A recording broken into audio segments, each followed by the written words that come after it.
It's every time I set out to do a little bit of research to, look at one particular question, it just opens up so many more questions. From the river to the valley to the sea.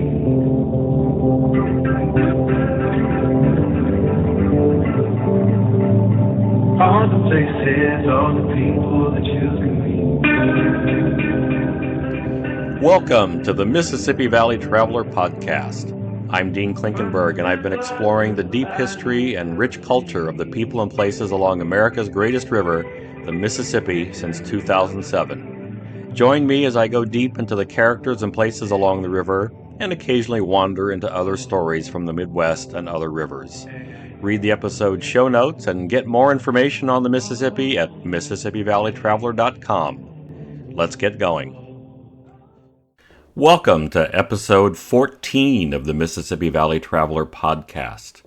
Today we're going to take a step back into the past, going back over 3,000 years, in fact, to talk about a community that built some of the most impressive earthworks in North America, although they aren't the oldest or the biggest earthworks. More of you probably know about Cahokia Mounds near St. Louis than this particular place, which is known as Poverty Point World Heritage Site. It's in northeast Louisiana, about 15 miles west of the Mississippi River, atop a narrow ridge of high ground known as Mason Ridge, about 130 miles long that snakes its way through swamps and floodplain forests that the Mississippi River used to flood seasonally. In this episode, we'll talk about the different elements of the sites, the mounds and plazas, how we think these earthworks were built, the significance of the site. So these were earthworks built by people we classify as hunter-gatherers that we didn't previously believe were capable of organizing the labor to build architecture on this scale. We speculate a little bit about why they might have built this particular site.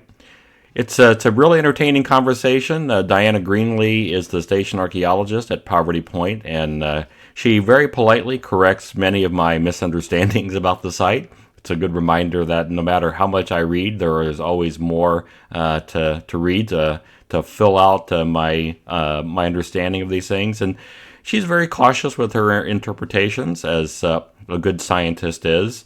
And I think you'll find that she explains very clearly the rationale for the interpretations that she's comfortable making. She essentially just lets the site speak for itself rather than interpreting too far beyond what the artifacts and the site has to say. I'll drop some photos in the show notes so you can check those out. Thanks to the Patreon supporters once again. You help make this podcast possible. If you're interested in contributing to the podcast, you can go to my website, MississippiValleyTraveler.com/podcast, where you can make a one-time donation to help pay for my coffee habit, or you can become a Patreon subscriber. Now, let's get on to the interview.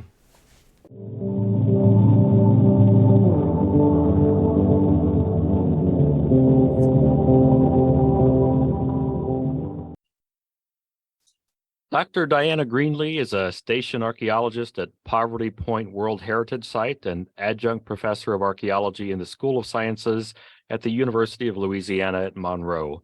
She's also co-author of the book Poverty Point, Revealing the Forgotten City, which she wrote with Jenny Ellerby. Welcome to the podcast, Diana. Oh, thank you. I'm happy to be here. It's a pleasure to talk with you today. I think maybe the place that we should start is, can you just give us a quick little description of what exactly the Poverty Point World Heritage Site is? Poverty Point World Heritage Site is a monumental earthwork site that was built by Native Americans, hunters and gatherers, about roughly 3,400 years ago, which is really amazing because for a long time archaeologists didn't think that people who lived through hunting and fishing and gathering could construct monumental architecture like the mounds and ridges that we have here.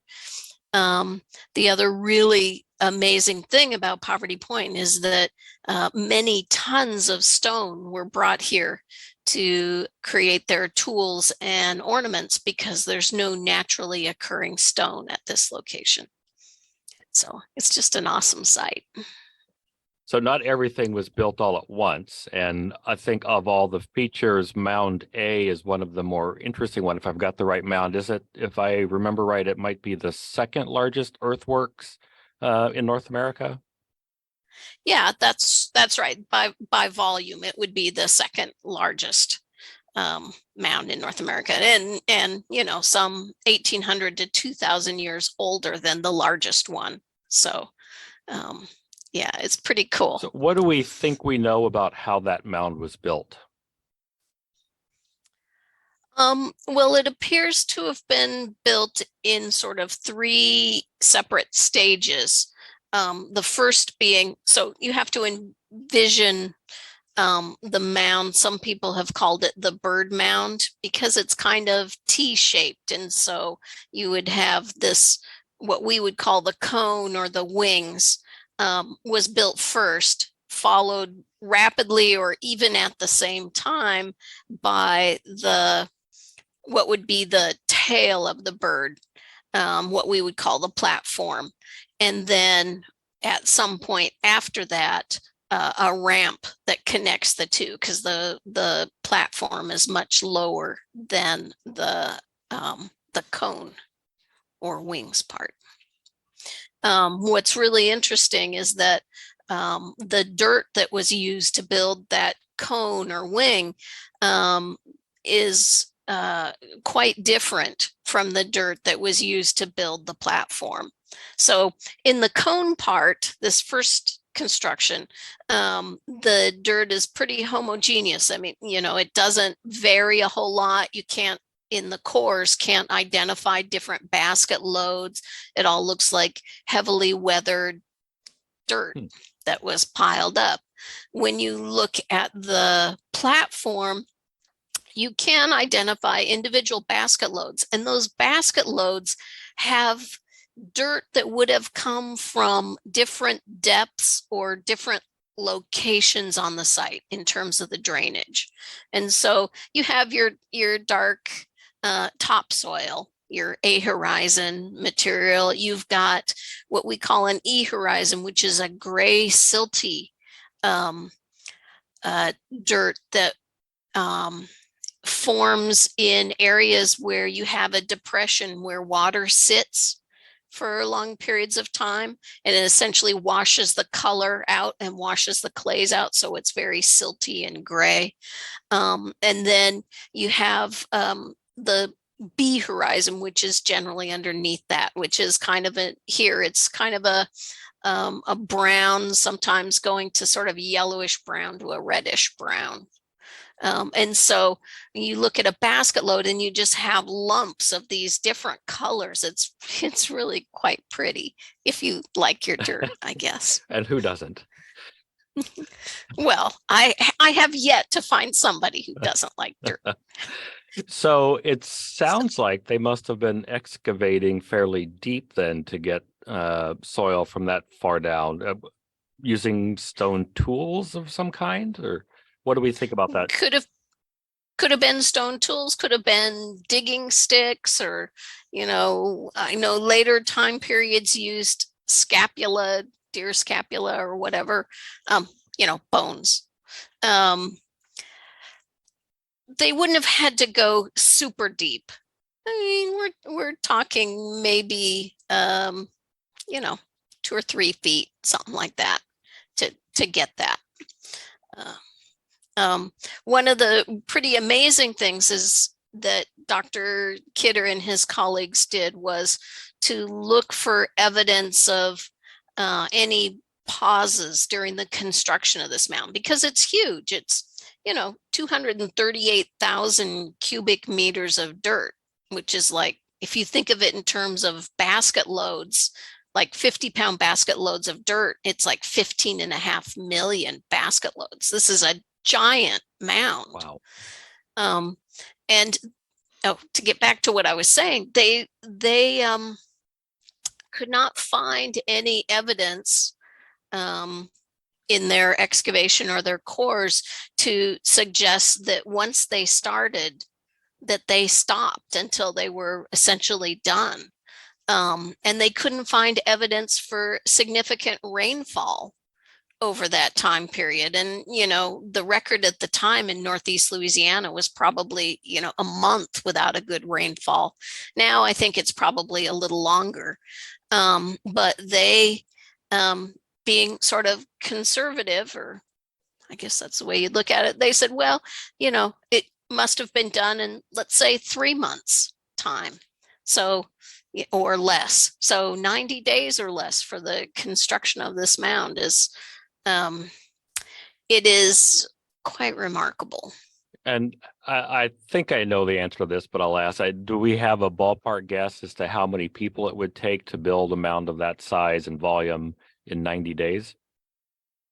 Well, they did do some calculations based on, I guess, ethnographic observations of how much dirt a person could move in a day, and so then how many days, dividing it all up. And I think they're saying less than 10,000 total people. So that includes not only the people who are moving the dirt every day, but the people who are, repairing the baskets, the people who are preparing the food, looking after the kids, doing, going for water, doing whatever needed to be done. So it would have been a big community project, larger than just, people who were living at the site. Mm. When you think about just the simple logistical challenges to pull that off, to coordinate that many people, to feed that many people, as you said, to have the baskets and the tools to move it, somebody has to be paying attention to getting the dirt laid correctly and the progress of the mound. That's a remarkable effort for people of any era, really. But this was a group of people who previously we assumed did not engage in that level of a coordinated construction, right? Oh yeah, for sure. For sure. And the other thing you have to think about is, okay, so in the platform, when you have this dirt that's got to be from, at least some different locations, couldn't just dig a single hole and take that dirt and pile it up. I mean, it looks like the basket loads like there was almost a recipe. You have some of this and some of that and some of that. And so thinking about the logistics of that, and are you carrying your basket from place to place? Was the dirt already in place and ready? So that means they moved it twice. Mm. The logistics, when you really start thinking about it, are pretty remarkable. And I know it's a project I wouldn't want to take on. No, I couldn't imagine even what it would take to plan it myself. So that's extraordinary. And the other feature of the site that's really unique would be that semi-elliptical plaza, or the terraces. Can you describe that a little bit, please? So we have a series of 6, think of them as C-shaped earthen ridges with a swale or a sort of a ditch in between each of them. And they surround a large, like a roughly 47-acre plaza. So, and of course, get progressively larger because they're nested. So I think the diameter of the outermost ridge is almost 3/4 of a mile north to south. So they're laid out C-shaped, and there are aisleways where there is a gap, so that each ridge has different segments to it.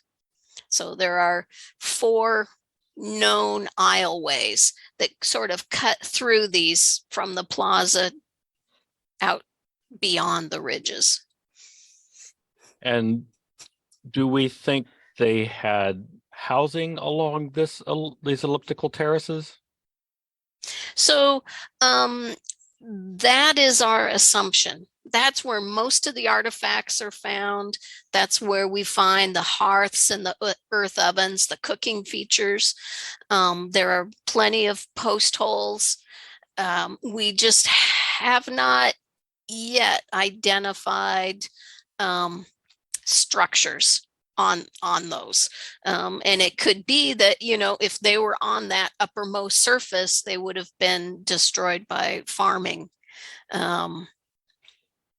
So we are working in one area where an archaeologist back in 1991 thought that he had uncovered a couple of structure floors. And so we have re-excavated his unit so that we could look at the profile walls that he saw, and we can sample and do analyses that weren't available back in 1991. So we're still working on that. So I don't have an answer for you. Oh, Sorry. darn. We don't get to break that But- here, huh? No, Oh, well. sorry. So I was trying to decide whether to ask this question now or save it to the end, but let's just jump into it now. This is an extraordinary amount of effort. So I know we'll probably never know the answer to this with a high degree of certainty, but why do we think this site exists? Why do we think the people went to such extraordinary lengths to build these mounds and terraces? Well, probably, there are as many ideas about that as there are archaeologists who would talk to you about it.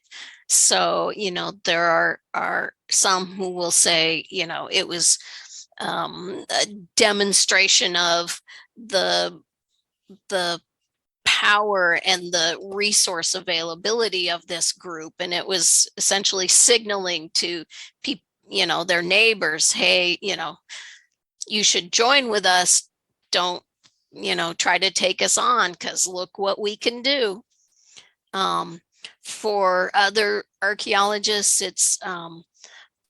it was essentially sort of a community building project, in the sense of bringing people in, and they share information, and they cooperate, and they cooperate on this public construction. But at the same time, they're generating or creating alliances, and finding out about resources, just generally sharing information. And then there are people who think that, it was a site of pilgrimage, that there was something so special about this location. And, I don't know that explains why they built the earthworks, but, it explains how you could draw people in. Mm-hmm. So many possibilities. Do you lean in one direction or another? Or?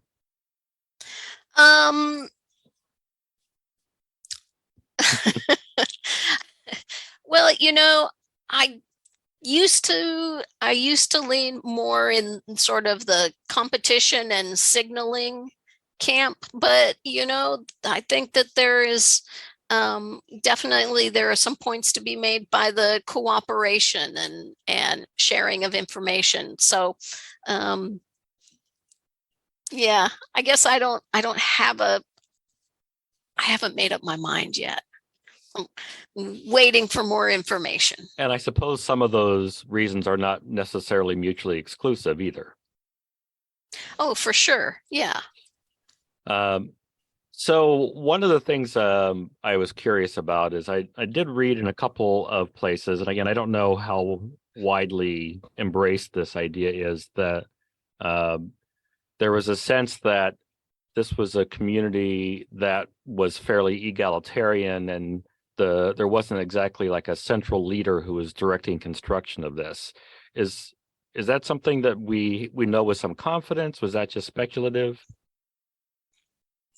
Well, when we look at the distribution of what we call the exotic materials, so the stone that would have been expensive and pretty fancy, And when we look at the distribution of artifacts made from those, we don't see that they're concentrated in a, one particular area or one particular either ridge or a segment of a ridge, which we would expect if there were some people who were leaders and recognized as leaders. They usually get the good stuff, and so we don't see that, which leads us to conclude that they were fairly egalitarian. Now, people have made the argument you could have situational leaders in which, for certain projects or certain periods of time, there are people who, stepped up and helped guide the construction. All right. That's fascinating. Another thing I was curious about is it seemed like I was reading somewhat conflicting ideas about whether people live there permanently or whether they kind of came and went. So where are we at with that? Oh, I would say there are still conflicting ideas on that. So I tend to think that the artifacts, first off, they seem to represent the entire toolkit, that it doesn't look like there are things that would have been used in some seasons and not in other seasons, that would suggest that people weren't there full time. We see the whole toolkit, which to me suggests that there was a permanent population there. The density of artifacts is so incredible, that it is hard to imagine that just a seasonal occupation of people, a seasonal coming together of people, could leave that much stuff. There are places where the midden is just dark and rich and greasy, and so I tend to fall into the camp that there probably was a full-time population, certainly not, if Dr. Kidder is right in his estimate that at times there were 10,000 people there. I don't think there were thousands of people full-time there, but I think you probably had a full-time, much smaller community. Mm-hmm. And as I recall, there are mound sites. I don't know this area very well, so I'm certainly not an expert in this, but I remember visiting a mound site in Arkansas where there was a similar pattern where there was a small population that lived around the mound site permanently. I think the speculation was maybe they were spiritual or religious leaders, and then certain times of the year more people would come together. So that wouldn't be the first time, I guess. I mean, it wouldn't be unusual. Yeah.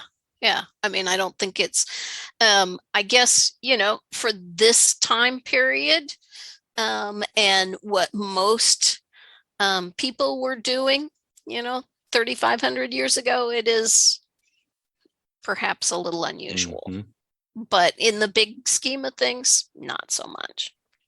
So let's step back for just a second. I kind of wanted to also just touch briefly on what the environmental context was like. Can you describe what we know about the setting where this area is, what it would have been like 3,600 years ago?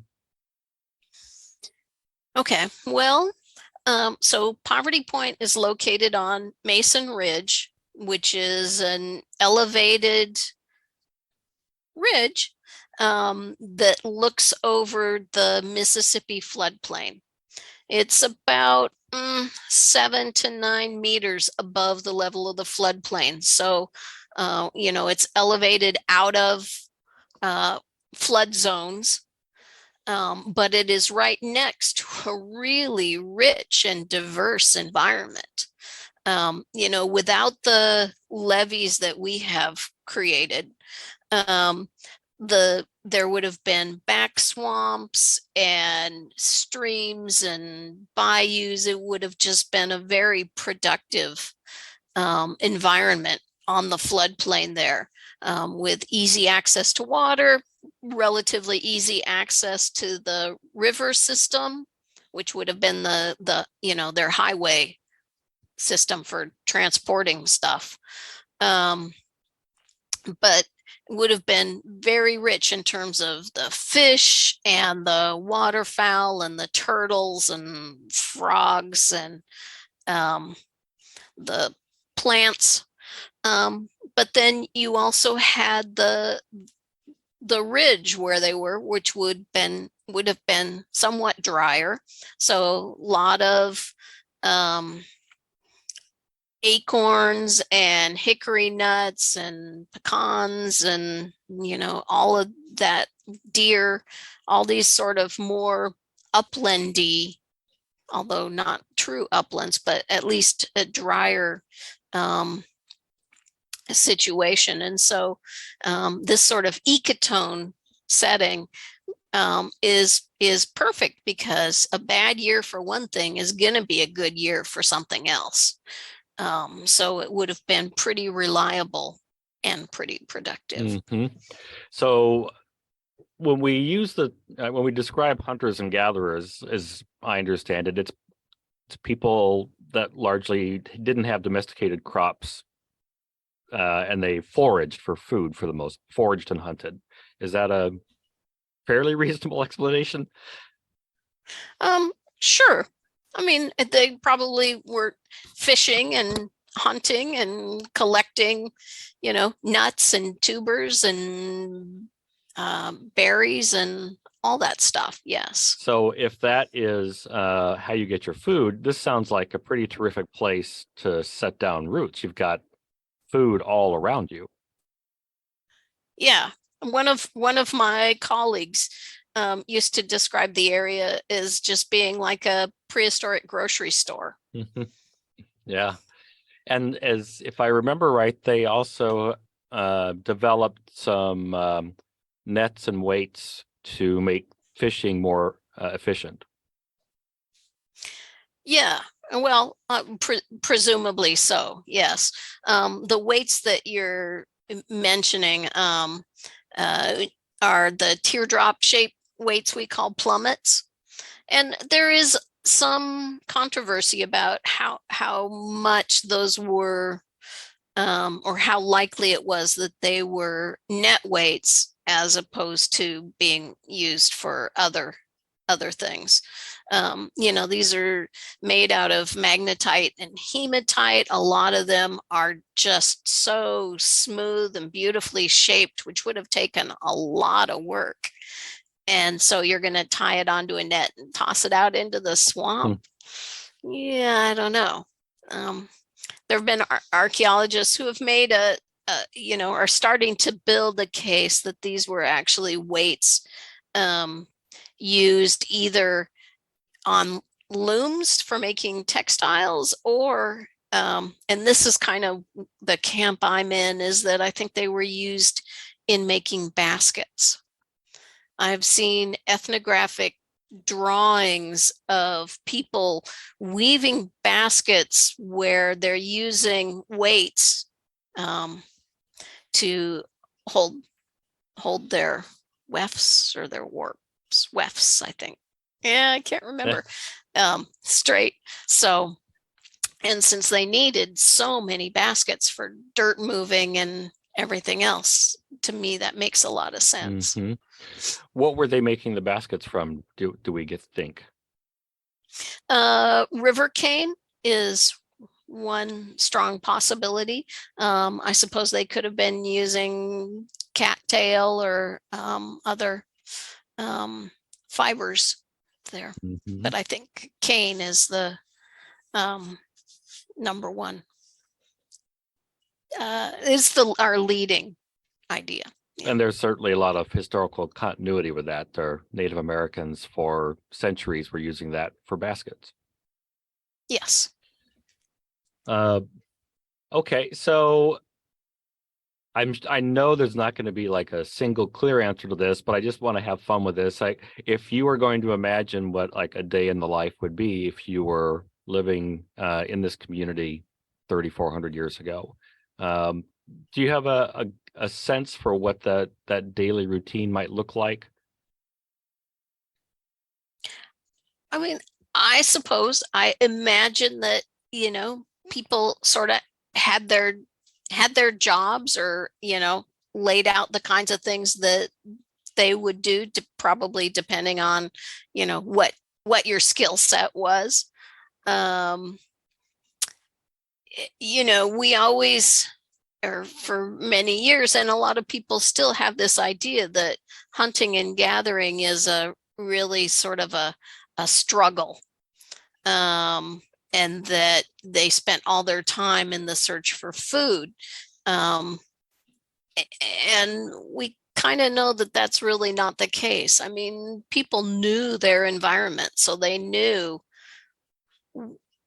very well where to get things at what time of the year. And so, I'm sure there was some time spent in food getting and food preparation, and repairing baskets, or working on making tools or ornaments, or repairing them.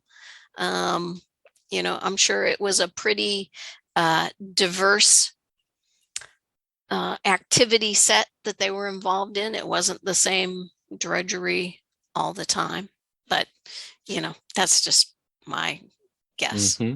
But I would be too wimpy for that, because mosquitoes and dirt, and I mean, I don't mind dirt, but I like a shower at the end of the day. So Absolutely. And boy, I can only imagine with the mosquitoes and flies and all that. There's not a lot of places to hide from it either. no, for sure. And you kind of mentioned this, but so staple foods would have been fish, deer, on the meat side, nuts and berries. What else might have been part of a diet of somebody at that time? I'm sure, waterfowl, because this is right on the flyway, I believe. Um, and you know, frogs and tubers, um, and yeah, seeds. We do find some evidence that they were collecting grass seed cereals, essentially. Um, so they don't appear, at least so far, to be of the cultivated variety. Um, but things like little barley and chenopodium, things like that. Mm-hmm. And they they had connections to other people. I think this is the other thing we tend to not think so much about, but you kind of alluded to this earlier, that there were stones from different parts of the middle part of the U.S. and the Southeast. Um, can you say a little bit about the trade networks we think might have been there, or their connections to other people beyond Poverty Point? Well, that's actually another one of these areas where we really don't quite have it figured out. So we, can identify places where that stone came from. So, we can, using sort of chemical fingerprinting type techniques, we can figure out exactly where different kinds of stone came from. But what we don't know is, did people from Poverty Point go up to those places and get it and bring it back? Did people from those locations bring it down here and trade it? It doesn't appear to be sort of a down the line trading where, it sort of moved from group to group to group to end up here. One of the things I do know, I think I know, is that, when we look at the kinds of tools that were made, and we look at the styles, for example, the point styles and things like that, they don't necessarily look like the styles that would have been made where the stone came from. So it looks like the stone came in and they made their sort of local styles here. Um, So yeah, it's really sort of an unsettled question. Right. It's difficult to figure out how that all happened. I understand there's also uh, perfectly understandable reasons to be very cautious in drawing conclusions about these things. But I just sort of give me a sense. Can you give me a sense of the geographic range of objects that have been found at Poverty Point, where their origins, where they came from? So we have steatite or soapstone bowls that came from would be western Georgia or eastern Alabama, that area. These are pretty big vessels. And that's one of the few artifacts that I think we can say with some certainty actually came pre-made, simply because it's a lot easier to transport a bowl than it is a block of rock. We do have some pottery that looks like it may have come from Florida, may have come from the Tennessee Valley. We have galena, which is a lead ore that came from Missouri and Iowa.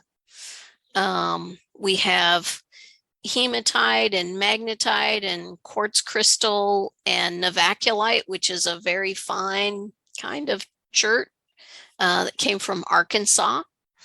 And we've got other kinds of chert that would have come from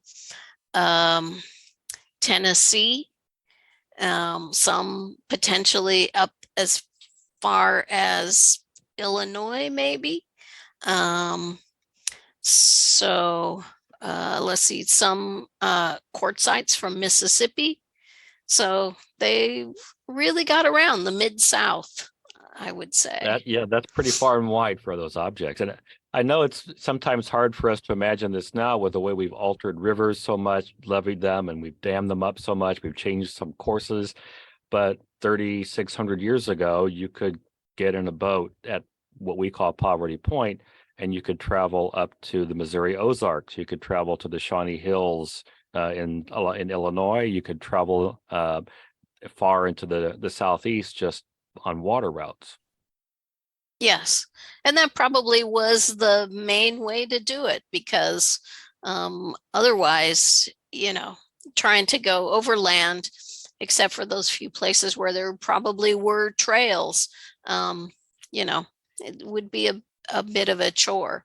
And especially if you're, carrying a bunch of rock. Yes. Do we have any best guesses about what the watercraft might have looked like? No, I guess we sort of assumed that they were pirogues, sort of like I don't know if you're familiar with the one that was recently, well, a couple of years ago, found on the Red River. Um, you know, pretty long cypress crafts. And we assume it was probably something like that, but we really don't have any preserved watercraft from this time period. I forget, how old was the pirogue they found on the Red River? I want to say dated to maybe like 1300 AD. All right. I think, don't quote me on that. Right. Well, it's probably a safe bet that they were using dugouts of one kind or another, I would assume. But Mhm. and those don't hold up very well over a couple thousand years, I imagine. Well, cypress, if it's in the water, holds up pretty well. Just have to find the right situation where it's anaerobic, down in the muck, kept wet instead of being, wet and then dry and wet and dry. Those kinds of conditions can do pretty well for preserving things like that. So all things come to an end eventually, and at some point, people no longer went to or lived at Poverty Point. About when was do we think this people kind of left, and what's the speculation about why? So that was probably sometime around 3,100 years ago. At least the radiocarbon um, dates seem to suggest there's not a whole lot going on here after that. Um, why they left is also one of those sort of unsettled things. Um, some archaeologists suggest that climate change, increased flooding, disrupted their food sources, and also would have played havoc with um, their uh, acquisition of raw materials and cooperating with their allies if there is a lot of flooding on the Mississippi River. Others think that, the site appears to have been sort of functioning for about 600 years. And at some point, people break apart. They no longer see things the same way. They no longer have the same goals and ideals, and stuff just happens. Sometimes people just grow apart, right? Yes, that's a good way to say it. So I don't want to spend a lot of time on this, but this is not even the oldest earthwork site, not even Louisiana, for that matter. There's a site called Watson Break that's even older than Poverty Point. Can you just give us like a quick overview about the time period for that and what we know about Watson Break? Watson Break is one of 13 mound sites in Louisiana that dates to the Middle Archaic time period. So it's about 1,000 years before Poverty Point. Anyhow, Watson Break is a multi-mound site. I think there are 11 mounds in sort of an oval around a flat plaza area that appears to be natural. And those mounds, many of them appear to be connected by a ridge. It was also built by hunter-gatherers, does not seem to have the same degree of permanence of occupation. So Dr. Saunders, Joe Saunders, who worked there, said there was evidence for people being there during all seasons, but he didn't think it was a permanent occupation there. And like I said, there are several mound sites in Louisiana, and I think 2 or 3 in Mississippi that date to that same time period. And just for context, the earliest earthworks then at Watson Break predate the construction of the first pyramid in Egypt, if I remember right. That's correct. Yes. And also I believe, like from what we can tell, there doesn't seem to be a connection we can find between the people who built Watson Break and the people who built Poverty Point. Well, I mean, I don't know. I don't know that I would say that. I would tend to think that the people who built Watson Break and those other Middle Archaic mounds are ancestral to the people who built Poverty Point. Dr. Saunders thought that he could see some level of continuity in stone tool manufacturing. They actually created, whereas Poverty Point has the shaped, what we call Poverty Point objects that were used for cooking. Some people call them cooking balls. At Watson Break, they had cubes and other geometric shaped earthen objects that were fired. They made beads. Some of them were zoomorphic beads, but some of them were also um, tubular beads, like what we have at Poverty Point. They used a similar blade technology and had blade cores that are quite similar to what we find at Poverty Point. So there are some similarities. It's just there's this 1,000-year gap between the end of Watson Break and the beginning of Poverty Point that is still, I guess we're a little unsettled on what was going on. Got it. I love it when I'm wrong about this stuff. Maybe after all those centuries of building mounds, they decided to take a few centuries off to relax before they started on the next round. So, the mounds from the Watson Break era, those are, if I remember right, those are pretty much on private land right now. Speaking of Watson Yes. Break, the state owns half of the site, and the other half is privately owned. Does the state make that area open for the public at this point, or is it not open to the public? It is not open to the public yet. But stay tuned.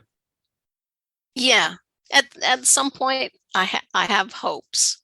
I think, one of the issues is going to be figuring out how, there's not really any infrastructure there for people, restrooms or an easy way to get there.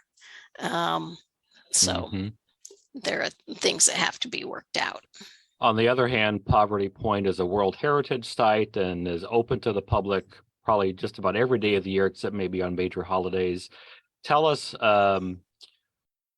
if I'm going to go by Poverty Point, and I went once, but I would love to go back. What would you tell a visitor to do to sort of make the most out of absorbing the experience of being there? So I would say come when it's not too hot. There's a museum and an introductory video. My preference, if you can do it, is to do the walk. So we have a hiking trail essentially, and there is a guide, a written guide, and also the state just created a virtual reality app that you can take with you on the walk, and it can provide additional information at certain waypoints along the way. But it's really in the walk, you really get to understand the landscape more than you do by either, riding the tram or driving your car through the site, because, you're walking it, you can really, you really just get a better picture of the site. And you do get to go to some places or see some places that you can't really see from the road. So I would say to do that, watch the park's Facebook page, because they often have special events, ranger guided hikes, or they'll have earth oven cooking demonstrations, or sometimes we'll have an archaeological screening demonstration, and people can come in and get their hands dirty and, be an archaeologist for a little while. So, you can plan it that way. That's fantastic. I imagine you really get a sense for the immensity of the site too, if you walk the perimeter, that 3/4 mile loop or half loop around the edge of the terraces too. That would give you good sense of the scale of what they built. Yeah, I suppose it would. Parts of it are going to be kind of tough because some parts are still kind of in trees. So I'd say stick to the the hiking trail, but you'll get it there because it winds in and around the ridges and outside. And don't forget to climb up to the top of Mound A, because that is just absolutely stunning. And even on the hottest day, it seems like there's always a little breeze up there. So Nice. So for you, what's something that you find really remarkable about this place? I can't think of anything that I don't find remarkable. It's every time I set out to do a little bit of research to, look at one particular question, it just opens up so many more questions that, right now, one of my research focuses with some of my colleagues is on the plaza.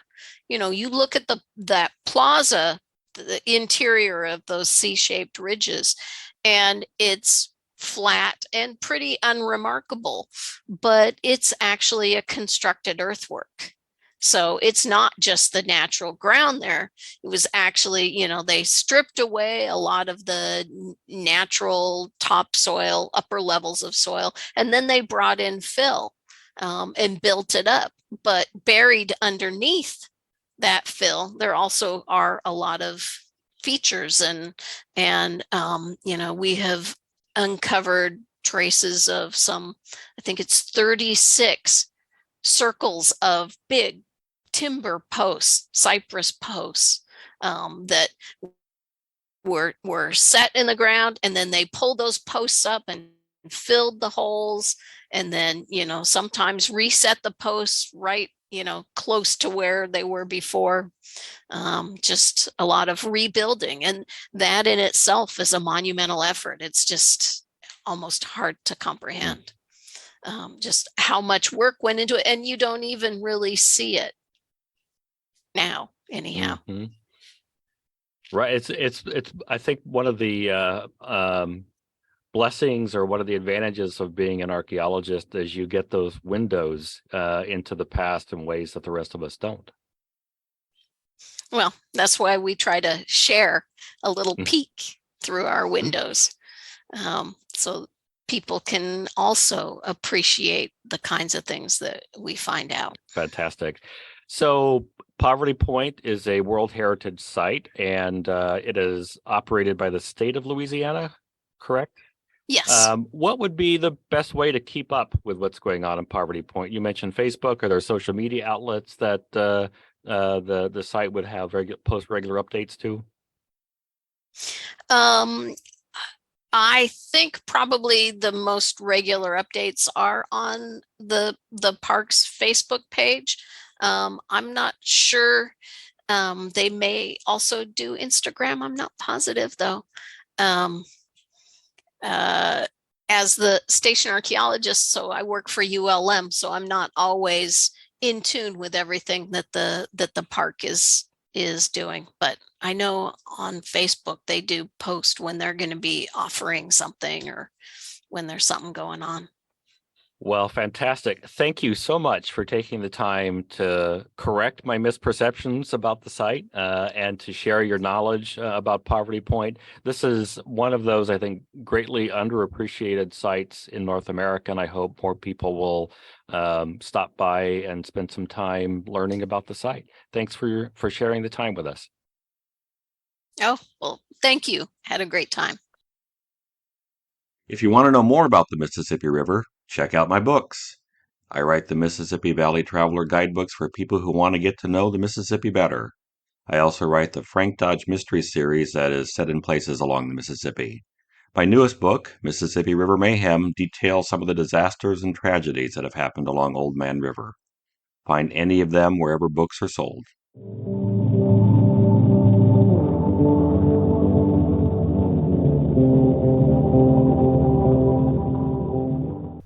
And now it's time for the Mississippi Minute.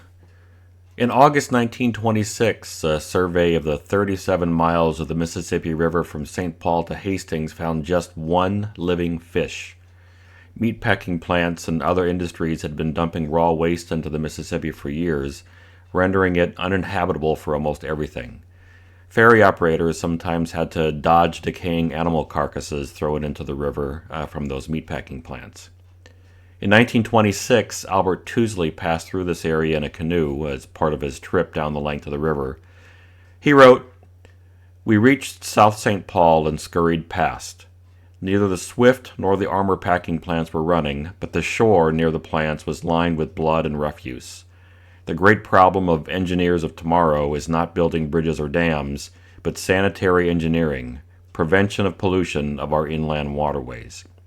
We were told that the river purifies itself every 30 miles, but when sewage of large cities and packing plants is dumped into the streams in increasing quantities, this becomes impossible." I was reminded of this story when I read another traveler's account of floating down the Mississippi. In 1933, brothers Paul and Hans Kruse built a raft and floated down a portion of the river. South of St. Paul, they encountered that famous dead zone. They wrote about that experience. "At present, the cargo seems to be mostly sewage and the refuse from nearby packing plants. Never saw such filth in a river, but hope to be out of it soon." There was no real attempt to clean up that area until the dam was built at Hastings, when the sewage could no longer just flow downriver and become someone else's problem. Tousley alluded to the old adage that the solution to pollution is dilution, which is only true to a point. If one person takes a leak in a river, the water will easily dilute and carry it away without harm. But when an entire city's sewage is dumped into a river, even a big river, the sewage collects and festers into a toxic mess. Even big rivers have their limits. Reading the Kruse brothers' story about rafting the Mississippi in 1933 reminded me of this infamous stretch of the river. It also reminded me that, even though we are constantly bombarded with bad news from all quarters, there are reasons to be hopeful. We cleaned up that stretch of the Mississippi and most of the rest of the river. It took a while, and sure, we still have occasional problems with raw sewage discharges, and yeah, industrial farming has dumped too much fertilizer runoff in the river. But the Mississippi is much cleaner today than it was a generation earlier. We can do good things, and we can do them on a big scale. Let's appreciate that fact, even as our work continues to improve the river's health. Thanks for listening. I offer the podcast for free, but when you support the show with a few bucks through Patreon, you help keep the program going. Just go to patreon.com/Dean Klinkenberg. I'd be grateful if you'd leave a review on iTunes or your preferred podcast app. Each review makes a difference and helps other fans of the Mississippi River and the Midwest find this show. The Mississippi Valley Traveler podcast is written and produced by me, Dean Klinkenberg. Original music by No Offense. See you next time.